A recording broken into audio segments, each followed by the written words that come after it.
Movie की शुरुआत में हम यूनही को देखते हैं, पर तभी एक रिमोट कंट्रोल फिंगर आकर उसके अंदर घुस जाती है, जिसे यूनही का टीचर हाईजू प्ले कर रहा था। दरअसल यूनी और हाईजू लिव इन में रहते हैं, पर अभी तक इनके बीच घपाघप नहीं हुआ है। हाईजू के स्पाइडरमैन ने अभी तक जाल नहीं फेंका है, इसीलिए वो यूनी के साथ घपाघप करने की कोशिश करता रहता है। यूनी उसके साथ तो रहती है, लेकिन उसका कुछ देने का विचार नहीं लगता। इसके बाद इन दोनों को स्कूल जाते हुए दिखाया जाता है, पर वो दोनों एक दूसरे से बात नहीं करते, क्योंकि स्कूल में किसी को भी इनके रिलेशनशिप के बारे में पता नहीं है। फिर क्लासरूम में जाने के बाद हाईजू बच्चों को पढ़ाने लगता है, और उसकी नजर यूनही पर टिकी रहती है, जो अपने फ्रेंड के साथ बातें कर रही थी। कुछ देर उन्हें ऐसे देखने पर हाईजू पूछ लेता है कि वो क्या बातें कर रहे हैं, उसे भी तो बताएं। यूनही बताती है कि उसकी पैंट की जिप खुली हुई है, तो वो उसकी ही बातें कर रहे थे। ये सुनकर पूरी क्लास हाईजू पर हंसने लगती है। फिर यहाँ से घर जाते हुए हाईजू बाहर ही यूनही का वेट करने लगता है, पर तभी वो देखता है यूनी उसके साथ जाने के बजाय अपने उसी फ्रेंड के साथ उसके रूम पर चली जाती है। हाईजू उसे कॉल करता रहता है, पर वो कोई आंसर नहीं करती।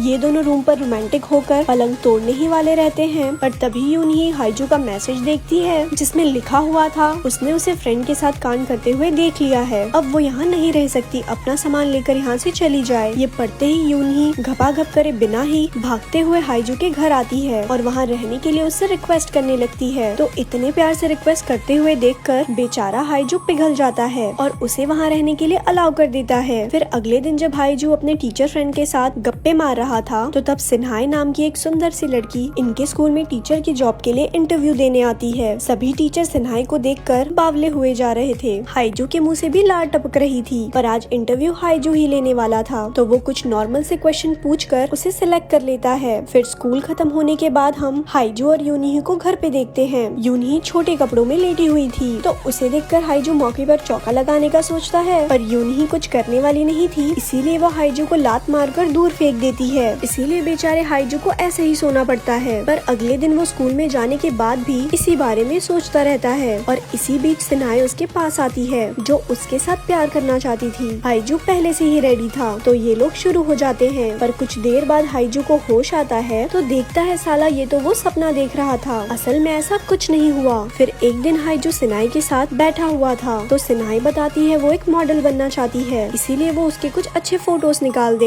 ये सुनकर हाईजू उसे अपने घर लाकर उसके कई सारे अच्छे फोटोज निकालता है। इसके बाद ये लोग एक बार में जाकर काफी सारी वाइन पीते हैं और लुढ़कते हुए घर आते हैं। घर आने के बाद हाईजू सिन्हाई के साथ जबरदस्ती करने लगता है, पर सिन्हाई किसी तरह उसे रोक देती है। तो वो बताता है उसने अभी तक ये सब नहीं किया है, और वो चाहता है कि वो उसके साथ घपाघप करे, पर सिन्हाई को इस पर यकीन नहीं होता और वो यहाँ से चली जाती है। पर कुछ दिन बाद सिन्हाई हाईजू के घर आती है, तो यहाँ बातों ही बातों में हाईजू को पता चलता है कि सिन्हाई एक रेस्टोरेंट में खाना खाने गई थी, पर वहाँ उसके कपड़ों पर दाग लग गया। ये जानने के बाद उसके अंदर चल मचने लगती है, और वो खुद अभी के अभी उसके कपड़ों को धोने को बोलता है। ये सुनकर पहले तो सिन्हाई सोचने लगती है, फिर इसके लिए मान जाती है। इसके बाद हाईजू कपड़े धोने लगता है, तो सिन्हाई नहाने लगती है, पर हाईजू के मन में सिन्हाई के ही ख्याल चल रहे थे, तो तभी वो सिन्हाई को नहाते हुए देखने लगता है। इसके बाद जब ये साथ बैठे होते हैं, तो हाईजू फिर से उसके साथ घपाघप करने की कोशिश करने लगता है। इस बार सिन्हाई मान जाती है, तो ये दोनों पलंग तोड़ना शुरू कर देते हैं। पर कुछ देर बाद ही यहाँ यूनही टपक पड़ती है, पर दरवाजा लॉक होता है, तो वो अंदर नहीं घुस पाती। वहीं काम में लीन इन दोनों की आवाज बाहर तक जा रही थी, तो यूनही को कुछ समझ नहीं आता ये सब क्या चक्कर है, हाईजू जैसे नल्ले को कोई लड़की कैसे मिल सकती है। अब यूनही घर का मेन स्विच ऑफ कर देती है, तो अंधेरा होने की वजह से हाईजू बाहर आके स्विच सही करता है, पर इसी बीच मौका पाकर यूनही भी अंदर घुस जाती है, और जब हाईजू उसे देखता है तो उसके होश उड़ जाते हैं। वो उसके और सिन्हाई के रिलेशन के बारे में चुप रहने को बोलता है, तो यूनही भी इसके लिए मान जाती है, क्योंकि वो तो हाईजू को सिर्फ एक फ्रेंड समझती थी, पर अब हाईजू सिर्फ सिन्हाई के बारे में ही बात करता रहता है। तो यूनही को इससे जलन होने लगती है, क्योंकि हाईजू ने पहले की तरह उसके आगे पीछे डोलना बंद कर दिया था। वहीं हाईजू जोश में आकर सिन्हाई के साथ जिम ज्वाइन कर लेता है, पर वहाँ पर भी उसकी नजर सिर्फ सिन्हाई पर ही टिकी रहती है, और जब भी मौका मिलता वो सिन्हाई को वॉशरूम में पकड़ लेता और उसके साथ खूब घपाघप करता। फिर एक दिन दो लोग सिन्हाई के पास आकर उसे कुछ फोटोज दिखाते हैं, जिनमें वो हाईजू के साथ घपाघप कर रही थी। यहाँ वो बोलते हैं उन्हें पैसा वैसा नहीं चाहिए, बस वो उनके साथ भी घपाघप कर ले, वरना पूरे स्कूल में उसकी बदनामी कर देंगे। सिन्हाई के पास और कोई ऑप्शन नहीं होता, तो वो हाँ कर देती है। वहीं दूसरी ओर हाईजू का टीचर फ्रेंड होंग, जो सिन्हाई को लाइक करता था, पर सिन्हाई ने उसे रिजेक्ट कर दिया था, पर उसने उसे फंसाने के लिए उन दो लोगों को उसके पीछे लगा दिया था, जिन्होंने उसके फोटोज लेके उसे ब्लैकमेल किया, और वो खुद को ठंडा करने की नहीं बल्कि होंग को ठंडा करने की बात कर रहे थे। फिर अगले दिन होंग हाईजू को बोलता है कि वो उसके लिए एक जगह से लड़की को पिक करके लाए। हाईजू को पता नहीं था कि उसने किसे पिक करने को बोला है, पर जब वो लोकेशन पर पहुंचता है तो सिनाई को देखकर उसके होश उड़ जाते हैं। ऐसा ही हाल सिनाई का भी था, पर कुछ देर बाद सिनाई होंग के घर पहुंच जाती है तो वो घपाघप करने से पहले साथ में स्विमिंग करने चले जाते हैं और यहाँ मस्ती करते हुए सिनाई होंग की आंखों को ढककर बाथटब से बाहर निकल जाती है तो उसकी जगह यूनही आकर होंग के साथ मजे करने लगती है। साथ में वो दोनों लोग जिन्हें होंग ने सिनाई की फोटो लेने के लिए हायर किया था, अब वो हाईजू के कहने पर होंग के फोटोज लेने लगते हैं। ये देखकर होंग हैरान रह जाता है। अब उसे सिनाई का पीछा छोड़ना ही पड़ता है, वरना अपनी ही स्टूडेंट के साथ अफेयर की अफवाहों से वो किसी को मुंह दिखाने के लायक नहीं बचता। इसके बाद हाईजू और सिनाई एक दूसरे से प्रॉमिस करते हैं कि वो ऐसे ही हर प्रॉब्लम में एक दूसरे के रहेंगे। फिर ये खुश होकर प्यार करने लगते हैं। ऐसे ही और स्टोरी सुनने के लिए हमारे पेज को लाइक करें। धन्यवाद।